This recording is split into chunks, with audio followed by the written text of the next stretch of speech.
Bismillahirrahmanirrahim. In this session, basically we will do in regards to Tahaarat, our Salaah, basic aspects.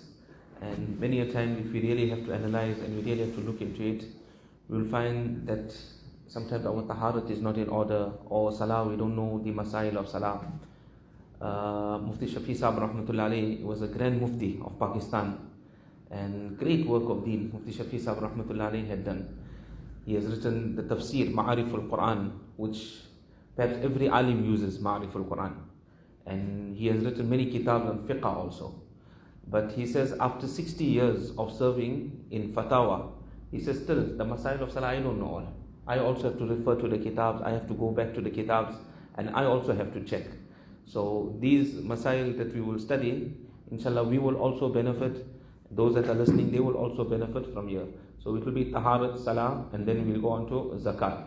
And the second aspect is of Anwaar Salaah. Anwaar Salaah is, Anwar comes from the word Nur. Nur is light. So we perform Salaah, but our Salaah does not, many a time, is dead. There's no spirituality in our Salaah. If there's spirituality in our Salaah, this Salaah will connect us immediately with Allah Tabaraka wa Ta'ala. Sahaba, when they had a need, they would just go to the masjid, 2 rakats of namaz, make dua to Allah Ta'ala, and whatever need they had, their need would be fulfilled. So if we come to that level where we can bring life into our salah, whatever need we have, we come to Allah, we turn to Allah Ta'ala, we make salah, we make dua to Allah Ta'ala, all our needs will be fulfilled, our life will be sorted out. So this is how to bring that life into our salah. This is what this kitab is basically about.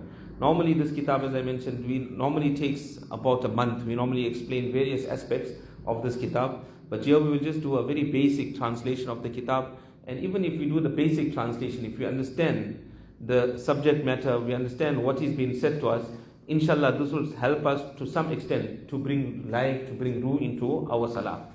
In regards to Tahaarat, here he commences, procedure of performing wudu. After istinja, cleansing oneself, istibra is wajib. Istibra means to ensure to the best of one's ability that the last few drops of urine in the bladder have been expelled. This can be done in the following ways. So a person, after he relieves himself, it's not just that a person washes himself and he leaves the bathroom, but a person has to make istibra. So istibra is, one way is a person, he takes his finger and very slightly he presses on the private part. So he has to press along the private part until he ensures every drop of urine is now out of the system. Or a person can cough. He'll explain a few ways over here. So every person should make istibra after he relieves himself, then wash himself. So when he's certain that everything is now clear, now wash yourself, and then a person can leave the bathroom. So he says this can be done in the following ways. A, leaning towards the left side of the body and squeezing the penis just a few times after istinja. So in other words, you just go to the left like this, and then a person, he just presses the private part a little bit. That will allow the remaining drops to emerge. B, lying down on the left side for a while before going to make wudu. That is, if a person has come out now. So he, for example, he washed himself, he came out. So now he puts some tissue at his underwear. And a person now, he lies down completely on his left hand side, and then he presses. And if there's anything that's there, then it will emerge. Right? So we don't have to go to that extent. Whilst we're in the bathroom, we can finish it off there. C, walking a few brisk steps after istinja or any other similar exercise that will ensure removal of urine drops from the private part.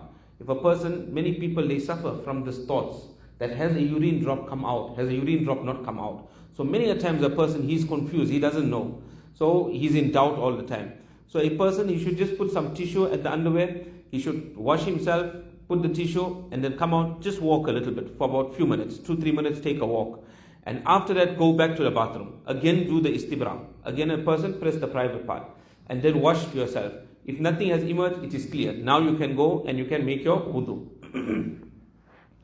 If one suffers from the emergence of urine drops after leaving the toilet, place toilet paper over the front private part before dressing. See, those that suffer from this illness, just put some tissue in front. So if there is any urine drops, it does not mess the clothing of a person, doesn't spoil the clothing of a person. Because if the urine drop has to come onto the clothing, now the clothing has to be washed.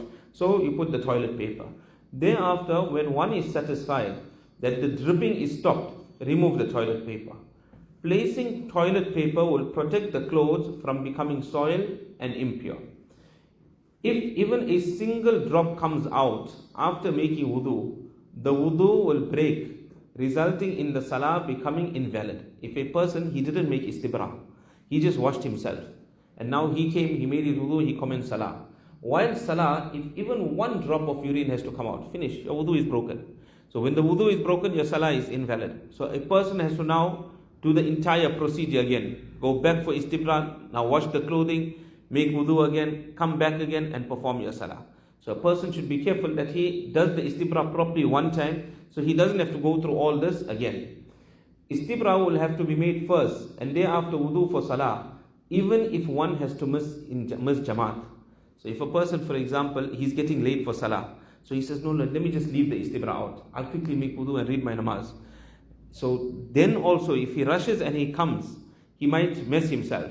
So the masla is, even if you have to miss jamaat, miss the jamaat. In this particular instance, especially for people that suffer from urine drops, you rather do your istinja properly. When your istinja is done, then make your wudu and comfortably come and perform your salah.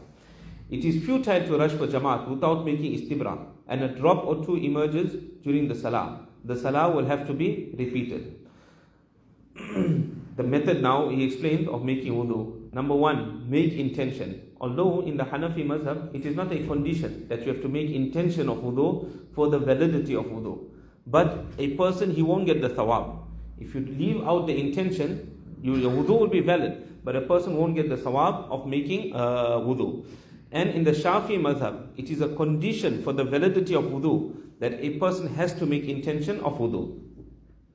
So what intention should a person make? I am performing wudu to get rid of hadath asghar. Hadath asghar means minor impurities. So I am making wudu to get rid of hadath asghar. In the heart of a person, he can make this niyat.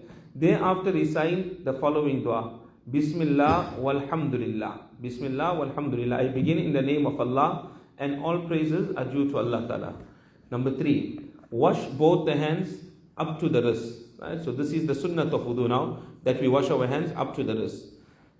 Use a miswak for cleaning the teeth and then gargle thrice. During this week, one person he asked that what is the proper method of utilizing the miswak. So in one of the kitabs I read, I cannot recall which kitab it was, but a person, anything good that we do, we start from the right hand side. So miswak also, you start from the right hand side. The top right, you brush the top right, and it's not done vertically, it is done horizontally. So the top right, a person will use the miswak on this area, then is the bottom right, and then you go to the top left, and then the bottom left, and then all the teeth that are in the middle, a person should use the miswak in the middle. So use a miswak for cleaning the teeth and then gargle thrice. When a person normally, when he gargles, so if it's out of Ramadan, he must make what we call ghargara. Ghargara means the water must come right up to the throat. This is a sunnat, but this is the proper way of gargling. The water must come right up to the throat. But when a person, now we are roza, then you just take the water in, and a person, he lets it out. We don't take the water up to the throat when a person is in roza, because if knowingly that I'm roza, if a person is conscious that I'm roza, and even a single drop has to go down the throat, the roza becomes invalid. A person won't have to give kafara, but qaza of this will have to be made at a later stage. So in roza, we just take it in slightly. Similarly with the nose, we don't take it right up. Otherwise, if something has to enter from the nose, then the roza of a person is going to become invalid.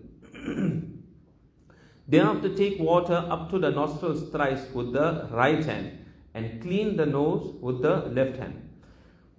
Number 6, wash the face thrice, beginning from the hairy part of the forehead till below the chin, and from one earlobe to the other. So a person from the hair, where the hairy part is, from here, a person starts washing. All this has to be covered, right up to the ear, right up to the earlobe, coming all the way down up to the chin. So all this a person has to wash. So we have to ensure that every part is washed when a person is making wudu.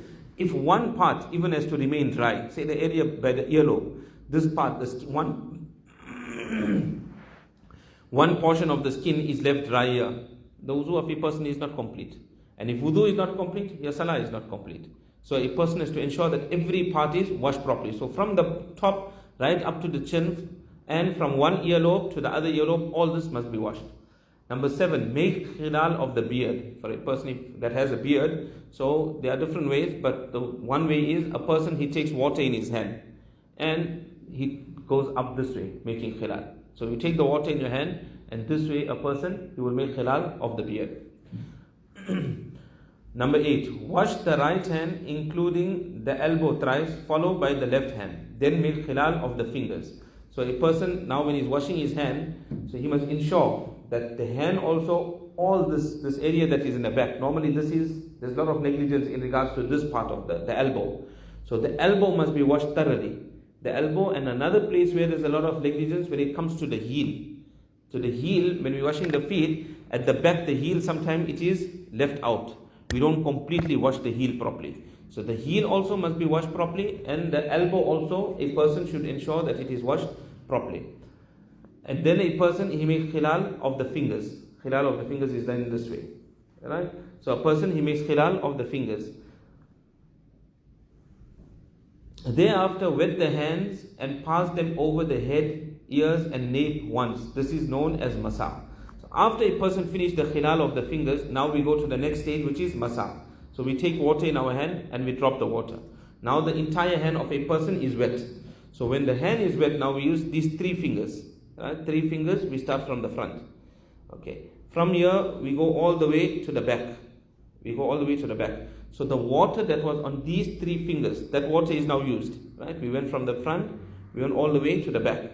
The water that is on the palm, that water is still remaining. Right? So from the back, the water that we use the palm, and we come back to the front. So see, the entire head is covered. With the 3 fingers, going to the back, the head was covered. Using the palms, coming to the front, the sides are now covered. Right? Then you take the index finger, you go into the ears. Right? You go into the ears, and you use the thumb now to do the back of the ears. Right? So all the water on your fingers are now used. But the back part now of your hand, there's still water that's there. That was when you washed your hand. So with that you make masa of the neck. So all the water that is on your hand has been utilized in the masa. So this is the correct way of making masa. If any person wants to check after the program, during the day, whenever, then we can try and assist. We can check that it is done in the correct manner. Number 10, wash the right foot including the ankles thrice. Right? We explained this already, that the ankles of a person must be washed properly. After washing the right foot, make khilal of the toes with the small finger of the left hand. The small finger of the left hand. So in other words, you're washing your right foot, but you will use the small finger of the left hand to start from the baby finger of the right, the baby toe. And from there you will start the khilal of the toes. So after washing the right foot, make khilal of the toes with the small finger of the left hand. Then do the same for the left foot. Recite this dua during wuzu. Allahumma gfirli dhambi wa wasi'li fi dari wa barikli fi rizqi. We're making dua whilst making wudu. That in the beginning, Bismillah walhamdulillah. While wuzu, Allahumma gfirli dhambi. Oh Allah, forgive me for my gunas, for my sins. That here a person, externally we are cleansing ourselves. So we make niyat, Allah, forgive me. Internally also cleanse me, purify me from my gunas. Allahumma gfirli dhambi wa wasi'li fi dari. And Allah grant me a very vast house. Haji Bhai Padia Saheb Rahmatullah used to say that we're making dua here. What a great dua this is. We're making dua to Allah Ta'ala, not for a luxurious house, not for a house that has all the modern equipment and everything. He says for a very, very vast, big, spacious house. Because if it's a very small, narrow house, if you're moving from one room to another room, now it's small, you're bumping into somebody. How uncomfortable you are. So he says that a big house. And the second reason, he says when you have a big, spacious house, then the jamaats can come and the jamaat can stay in your house. And then when the jamaat is going to come, they're going to stay in your house. Mehman are going to come, they will stay in your house. Relatives will come, they'll stay in your house. You need to feed them also. So then Nabi Sallallahu Alaihi Wasallam taught us, وَبَارِكْ لِي فِي رِزْقِي. Allah grant us barakat in our rozi. So when Allah will give you barakat, when people will come, you'll be able to feed also all the people. So here our rozi, if we make this dua while it's making wudu, Allah will give barakat in our rozi also. Allah will give us a comfortable house also. So our dunya will be taken care of just by making wudu properly and reading the relevant duas. Recite this dua after wudu. Ashhadu an la ilaha illallah wahdahu la sharika lah وأشهد أن محمدا عبده ورسوله اللهم اجعلني من التوابين واجعلني من المتطهرين. So this dua we read, which is the kalima shahadat, we read after wudu, and then we make dua, Allah, make me from amongst those that make excessive tawbah to you, and make me from amongst those that are extremely clean. So this is the method that we should make our wudu. We'll do a few basic masaa'il in regards to salah, and then we'll go on to the next kitab, inshallah.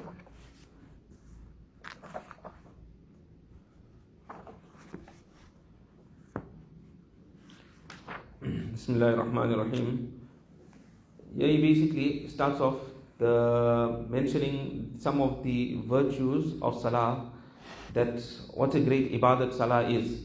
And he says eventually that those people that do not perform salah, what can be a greater harm than the fact that such people would be resurrected with the kuffar, with the disbelievers. But he says there are certain people that are exempted from salah. There are certain people that don't have to make salah. Albatta, in loko par namaz wajib nahi. Following people, there's no namaz that is wajib on the following people. Majnoon, a person that is insane. Namaz not for us, on a person that is insane. He is maaf from performing salah. Or choti ladki or ladka, jo abhi jwan na hue ho. And a small boy, a small girl, small little children that haven't become baligh, then namaz is not farad, it is not compulsory upon them to perform salah. Although, when the child reaches the age of 7, then the parent should tell the child that now you must perform salah. Go, read your namaz, go and perform salah. Muru awladakum bis salah wa hum abna'u sab'i sinin. So verbally we instruct them to perform salah when they reach 7. And the hadith comes, wadribuhum wa hum abna'u ashrin. And when they reach the age of 10, then even you permitted to hit them, just one shot, 1-2 shots a person, the father gives the child, just so that the child gets into the habit of salah. So when the child becomes baligh, now he is already in the habit of salah, he is performing salah. Normally in many places where they have hifz class fajr time, like here also mashallah they have hifz class fajr time, you find for these children later on in life to wake up for fajr salah and to come for fajr salah is very easy for them, because they are already in the habit of performing fajr salah. Similarly, a person like he fasts every Monday and Thursday, which is a sunnah, but when it comes to Ramadan, it's nothing for them. They're already used to this fasting every Monday and Thursday. So in Ramadan also, it's very easy for them to fast. So just this is a practice from the age of 7. We command them. At the age of 10, we become a little more strict. So the child is in the habit of performing salah. Baki sab Musalmanon par faraz hai. Besides, an insane person and an immature child, namaz is faraz on everyone else. Lekin aulad jab 7 baras ki ho jawe, to maa baap ko hukam hai ki inse namaz parwaye. That when the child reaches 7 years of old, the parents are commanded that make the child read namaz. Or jab 10 baras ki ho jawe, to maar kar parwaye. And when he reaches 10, then you can even reprimand, hit the child a little bit and make the child perform salah. Or namaz ka chorna kabhi kisi waqt durust nahi. Person is not permitted to leave salah under any circumstances. To such an extent, a person that is drowning also, and still namaz time is there, at that time also the person must make niyat of salah, because it's still a time of salah. So under no circumstances is a person permitted to miss out his namaz. Jis tarah ho sake, namaz zarur pare. Whichever way you can perform salah, a person must perform his salah. Albatta, agar namaz parna bhool gayi, bilkul yaad hi na raha. A person happens, sometimes the mind of a person is occupied, and because of this, a person completely forgot it was namaz time. And it completely slipped his mind that is namaz time. Normally in our towns where adhan is given loudly, there is no problem. Let's assume somebody is living on the farm side, and on the farm side there is no adhan. So he's busy working in the farm or something, and he completely slipped his mind. I never read Zohar namaz. I have to read Zohar namaz. So it slipped his mind. Jab waqt jata raha tab yaad aaya ke maine namaz nahi padhi. Now when the time of Zohar is up, now he remembers, oh, I missed out my Zohar namaz. I had to read Zohar namaz. Now he remembered. या ऐसी गाफिल सो गई कि आंख न खुली, or a person slept away and he went into such a deep sleep that even though the alarm was ringing and the phone even rang, person didn't wake up. Happens, we are human beings also. So it happens sometimes a person in a deep sleep and he didn't even hear the alarm, he didn't hear the phone, and a person overslept. Or namaz qaza ho gayi, and the namaz of a person now became qaza, to aise waqt guna na hoga. Then in such a situation, a person, he won't be sinful, not out of laziness, but a person, he made the arrangement to wake up, for example, for salah, fajr salah, he put the alarm, maybe even told somebody to wake him up, somebody to phone him, And in spite of that, he didn't hear. He was in such a deep sleep. And then namaz became qaza. In such a situation, Shariat takes it into consideration. A person won't be sinful. लेकिन जब याद आवे और आंख खुले तो वुजू करके फौरन क़ज़ा पर लेना फर्ज है. But he said the moment you remember and your eyes open, it is obligatory to make wudu and make the qaza immediately. So if a person, for example, he overslept at the time of Fajr, now his eyes open, maybe for example 6 o'clock in the morning, now already the time of Fajr was up. So the moment his eyes open, it's first for him to make wudu at that time and make the qaza namaz. He can't say that when I go Zohar time, now I'll just make the qaza one time, I don't have time now. That we cannot do. The moment a person wakes up, the moment a person remembers, the qaza must be done immediately. Albatta agar wo waqt makruh ho to zara ther jawe. But if it is a makruh time, a person now woke up, Fajr time just came to an end, and now it is that 15 minutes after sunrise. So in that 15 minutes after sunrise, a person can't perform salah. It's makruh. That's a makruh time. Right? So at that time, a person shouldn't perform salah. Zara ther jawe, a person should wait. Taake makruh waqt nikal jawe, so that the makruh time now comes out. Or for example, it is zawal time. Zawal time also a person can't perform salah. Similarly, at the time of sunset, a person, he cannot perform salah at the time of sunset as well. The masla is coming, the asr of the day. Say for example, a person had to perform today's asr, and a person got delayed, and now it's the last maybe 10 minutes before sunset. So the asr of the day you can perform. Even though now it's makruh time, the asr of the day, that will be valid. But any other salah you cannot read at that particular time. ताकि मकरूह वक्त निकल जाओ. इसी तरह जो नमाज है बेहोशी की वजह से नहीं पढ़ी. A person became unconscious, he missed 1 or 2 namazes in the state of unconsciousness. इसमें भी गुनाह नहीं है. The namaz that you miss when a person is unconscious, no गुनाह on a person, because that was not out of his own choice. लेकिन होश आने के बाद फौरन क़ज़ा पढ़नी पड़ेगी. But the moment a person becomes conscious again, like how when a person wakes up, he must make the qaza immediately. Here also a person should make his qaza immediately. Here also when we in i'tikaf and we got time, if we have missed our namazes, qaza namazes we got. So we should try and give preference, try and read our qaza namazes. When we're reading our nawafil, give first preference to qaza and then our nawafil salah. Inshallah, we'll continue with this.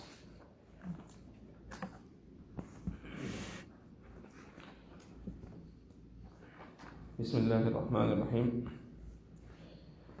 This kitab is actually the kitab of Hazrat Shah Ahmad Shaheed Rahmatullah alayhi. He was very, very great alim of deen, and he had fought against the British as well. Many of our akabirin in India, they had fought against the British.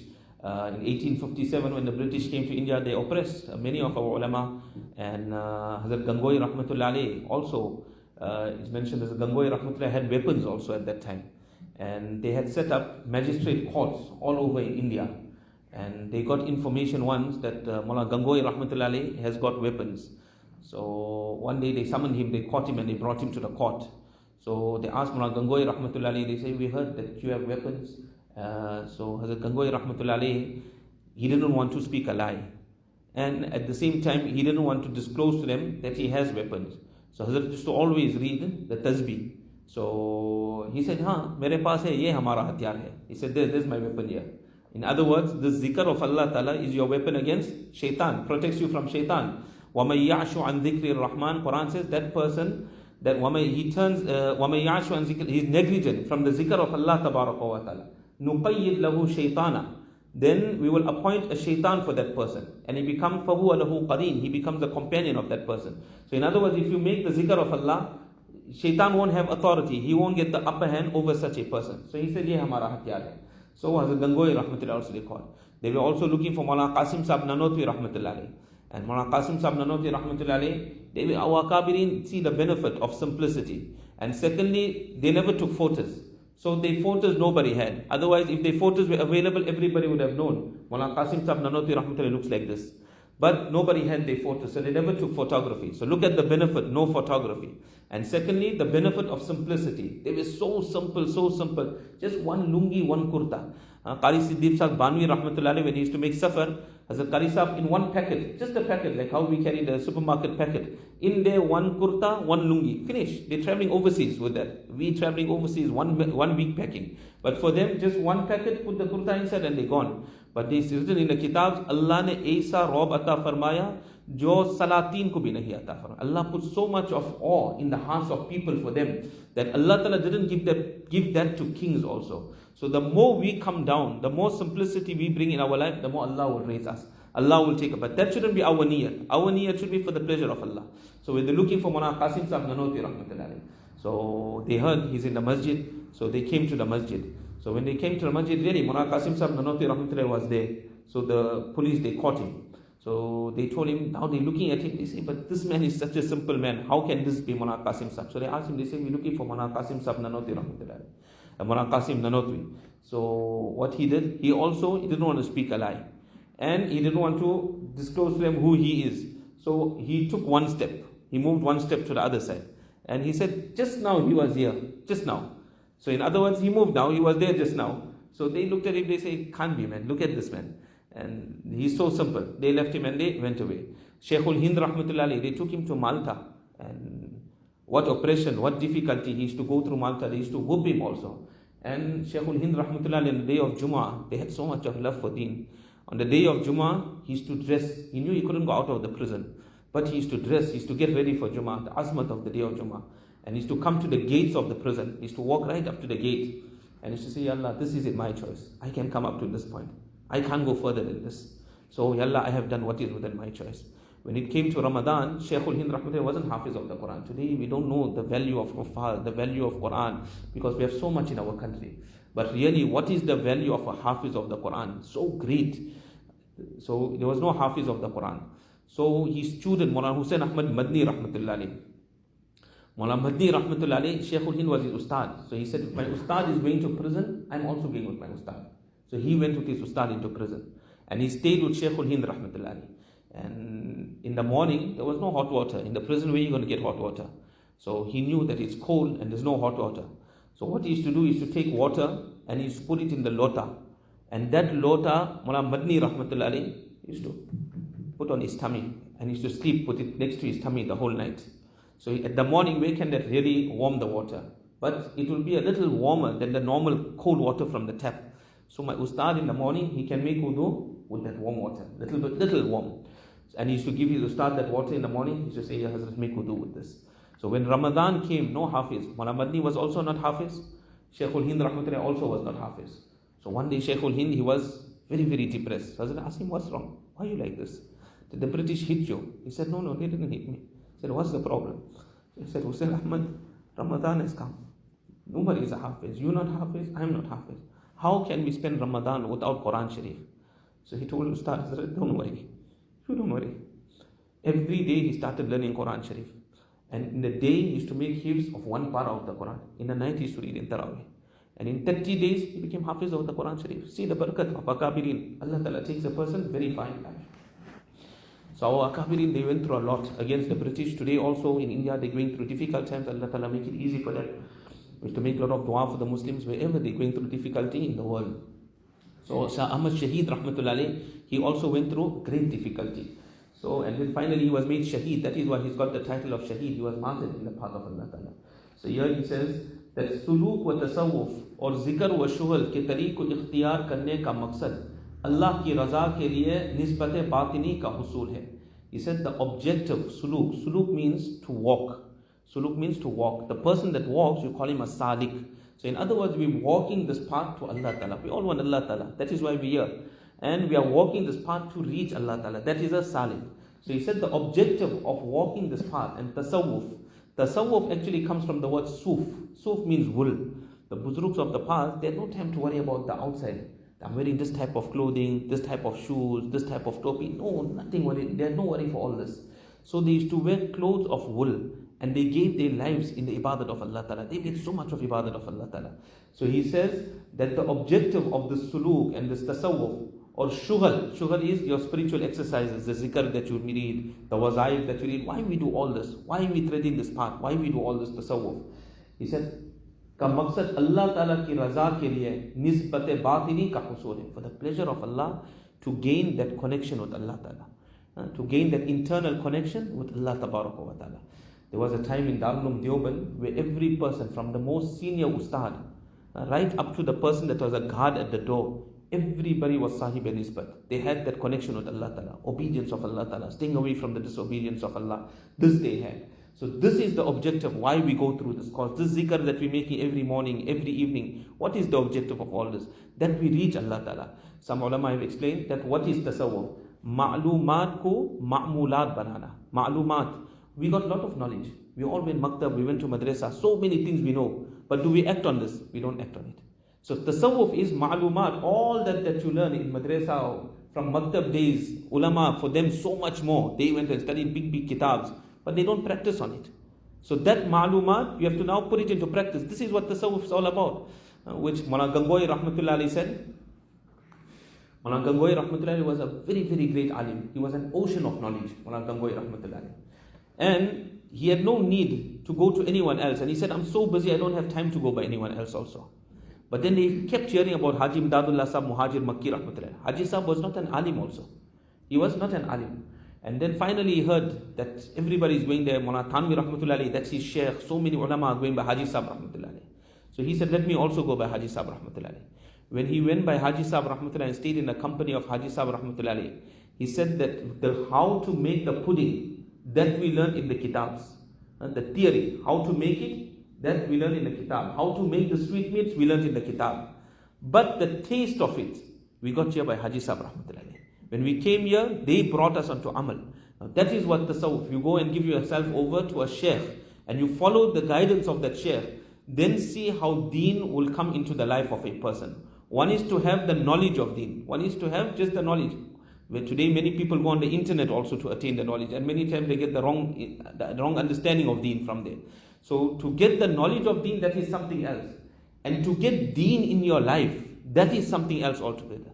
So deen you will not get from the internet, you will not get through kitabs. Na kitabo se, na wazo se, na zar se. Deen, na kitabo se, na wazo se, na zar se paida. Deen hota hai buzruko ki nazar se paida. That through kitabs, through bayans, through all this, deen will not come into the life of a person. You'll get knowledge, you'll listen, that this is what I have to do, this is what I must stay away from. But if you want deen in your life, buzruko ki nazar se, stay in the company of buzruks, let their gaze fall on you, and see how deen will then come into the life of a person will completely change his life. So this is what he said, ma'lumat ko ma'mulat banana. And another great sheikh, he explained, he said that what is tasawwuf? Insan ke rag or reshe se, गुनाहों का खोट निकल जाए. That from every vein of a person, from every limb, every vein of a person, this gunas, this must come out of the life of a person. So a person many times say, I can't give up the gunas, I can't give up. Just stay a little bit with mashayikh, stay with them and see that how all this will come out of the life of a person. It's not going to happen overnight also. It will take time, but eventually it will come out. So this is the whole objective of the zikr, of this tasawwuf, that a person, he gets this connection with Allah Tabaraka wa Ta'ala. जिसका मतलब अल्लाह ताला से खुसूस हुब्बी ताल्लुक का होना है. This means a person got special ताल्लुक, special closeness with Allah Ta'ala. We have special love for Allah Ta'ala. जिससे हर हाल Allah Ta'ala की याद. When this happens, you got that connection with Allah Ta'ala. Every moment a person is thinking of Allah. When he's in his business, he's doing his transaction. Then at that time he'll question himself, is this transaction right? Allah is happy with this. Or is Allah not happy with this? One person many years ago, he came to the Darul Ifta in Azadville and he wanted to share his properties, etc. amongst his family members whilst he was alive. So there is a lot of details to that, like if you're giving your children in your lifetime, then you have to be equal, boys or girls. You have to be equal to all your children. After passing away, the boy gets double, the girl gets half of that. But in your lifetime, you have to be equal. So this person, whatever work he had, we explained everything to him, and his matter was sorted out. So after that, I told him, are you happy now? Are you happy your work is done? What he told me, he says, Allah must be happy. Leave me being happy. Allah must be happy with us. So that is what will happen when a person got that connection with Allah. Every step that he takes, is my Allah happy with me? Is my Allah unhappy with me? We stayed in i'tikaf. At the end of our i'tikaf, we're happy, alhamdulillah, that Allah gave us the tawfiq to stay. We make shukr to Allah Ta'ala. We made ibadat, alhamdulillah. At the end, when we're leaving, Ya Allah, are you happy with me? Ya Allah, you be happy. If Allah is happy, everything is happy. Allah, everything is done for us. Ek tu mera, to har shay meri. Allah, if you are mine, everything is mine. Zameen meri, falak mera. The earth is also mine, the heavens are also mine. And ek tu nahi mera, to koi shay nahi meri. And if you are not mine, nothing is mine. One Buzruk is making tawaf of Baytullah. Every time he goes for Hajj, he's making tawaf, the voice comes from the heaven. Your labbaik is not accepted. Your labbaik is not. 30 years like this, he went for Hajj. And every year, the same voice comes from the top. Your Hajj is not accepted. So his Khadim said, why are you coming every year? Your Hajj is, you can hear what the voice is saying. He said, have I got any other door that I can go to? I got no other door. This is the only door that we got. Allah Ta'ala rejects us. We still got to lower ourselves. Ya Allah, please, I'm sorry. Ya Allah, you accept me. Ya Allah, you become happy with me. That is what we want from Allah Ta'ala. So he says, every moment a person thinks of Allah. और इसका हाजिर व नाजिर होने के विजदान की वजह से अपने हर हरकत और सुकून में इसकी रजा का लिहाज रखना. And he said, now when a person got this connection with Allah Ta'ala, he's now conscious. Allah is looking at me. Allah is present. Allah is watching me. And in every action of his, he considers the happiness of Allah. Allah must be happy. Every action, like what we explained now. यानी पूरी जिंदगी का हर लम्हा शरीयत के मुताबिक हो जाना है. Meaning that every moment of our life must be in accordance to shariat. This is what the tasawwuf is all about. This is the kitab we can see. There's so much of spirituality in this kitab. Hazrat Mohammed Saheb, Allah Ta'ala give him Desai khair, that he said that he wanted to choose kitabs for the khanqa. That what kitab must we do in the month of Ramadan. He said, I went in his little library. He says, my little library in my house. And he says, I was looking in the library. And he says, which kitab must I do? He says, Allah Ta'ala opened this kitab up to me. And this kitab came in front. He says, when this kitab came in front, I chose this. How many people corrected their lives? How many people corrected their namaz? Just because of the lessons that are in this kitab. There's 5 lessons. It's a very small kitab. You can see it's so small. But if really look at what great advisors are in this kitab. So every moment of our life must be in accordance to Shariat. क्योंकि शरीयत हक़्क़ा मीज़ान रज़ा इलाही है.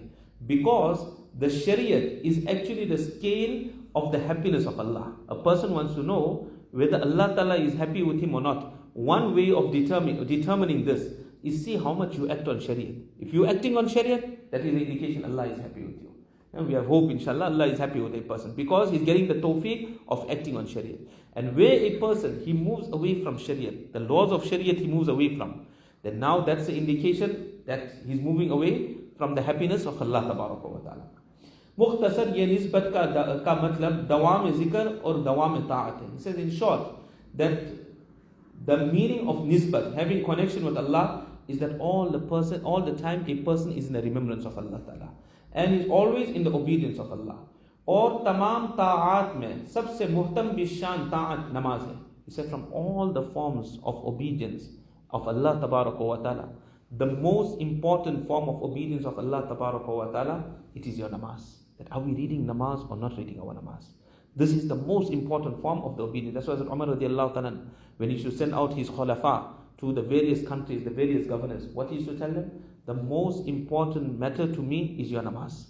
That person that destroys his namaz, the matters of administration, he's going to destroy that also.